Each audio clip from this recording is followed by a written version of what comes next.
পৃথিবীতে সবচেয়ে বড় কর্মজীবী নারী হচ্ছে মা।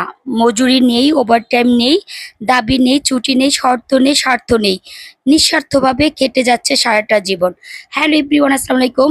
সবাই কেমন আছেন? আমি খুবই মজা এবং পছন্দের একটা রেসিপি নিয়ে চলে আসছি। সবাই খুব পছন্দ করে এই রেসিপিটা, চটপটি ফুচকা। আলহামদুলিল্লাহ, বাচ্চাদের জন্য এই তো ছুটির দিনে সবার জন্য আমি এই রেসিপিটা তৈরি করে নিয়েছি। আপনারা অবশ্যই সবার জন্য এভাবে করে ঝটপট করে খুবই মজার রেসিপি তৈরি করে নিবেন। আলহামদুলিল্লাহ, ভীষণ ভালো হয়েছিল। অবশ্যই একবার হলে ট্রাই করবেন, ভীষণ মজা। আর বাইরে যেয়ে খেতে হবে না, একটু সময় বের করে তারপরে ঝটপট বাচ্চাদের জন্য স্বাস্থ্যসম্মত বাসায় তৈরি করে চটপটি ফুচকা বানিয়ে খাবেন। আলহামদুলিল্লাহ, খুবই লোভনীয় হয়েছিল। মাশাআল্লাহ, দেখতেই পারছেন কতটা সুন্দর এবং লোভনীয় হয়েছে। খেতেও ভীষণ ভালো হয়েছিল। সবাই অবশ্যই ট্রাই করবেন আর অবশ্যই কমেন্টস করে জানাবেন কেমন হয়েছে। ওয়াও, দারুণ হয়েছে মাশাআল্লাহ। এই তো ফুচকাটা তৈরি করে নিচ্ছি। আলহামদুলিল্লাহ, সবাই ভালো থাকবেন। আল্লাহ হাফেজ।